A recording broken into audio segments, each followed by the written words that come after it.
Vous avez manqué les infos de ce début de matinée, on vous a concocté un récap pour vous aider à y voir plus clair.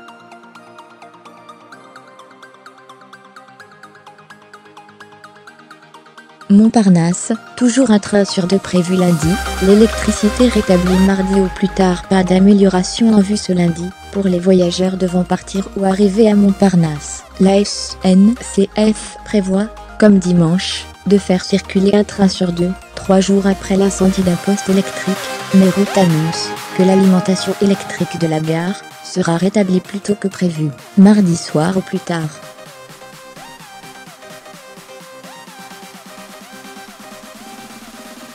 Les travaux seront finis demain matin, nous pourrons procéder ainsi aux tests électriques avant mise en service demain à la mi-journée.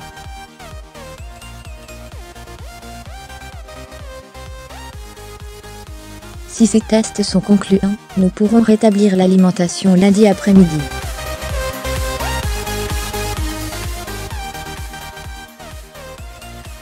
S'ils ne le sont pas, nous pourrons rétablir mardi en fin de journée, ouvrez les guillemets, a annoncé dimanche le président de Route, François Brotte, lors d'un point presse.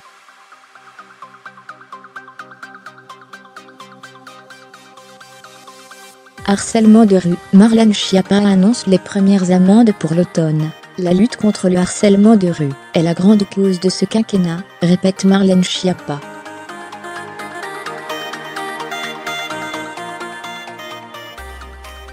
Après l'agression à Paris d'une jeune femme, et frappée au visage, pour avoir insulté l'homme qui la harcelait, la secrétaire d'État à l'égalité femmes-hommes estime dans un entretien publié dimanche, sur le site internet du Parisien qu'il y a urgence à adopter le projet de loi contre les violences sexistes et sexuelles.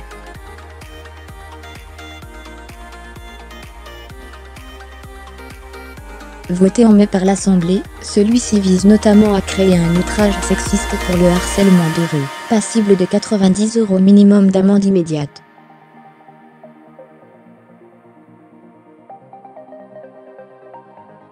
Elle assure que les premières amendes devraient être mises à l'automne. Italie, un skieur français disparu, il y a 64 ans identifié grâce aux réseaux sociaux, l'appel à témoins est payé.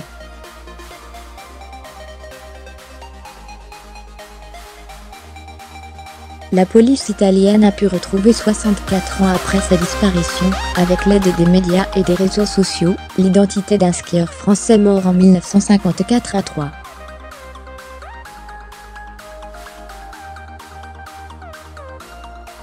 « 100 mètres d'altitude. Des restes humains et des accessoires avaient été retrouvés le 22 juillet 2005 dans le Val d'Aoste, nord-ouest de l'Italie, aux Cimes Blanches dans le Val Tournanche, a expliqué dimanche dans un communiqué la police italienne.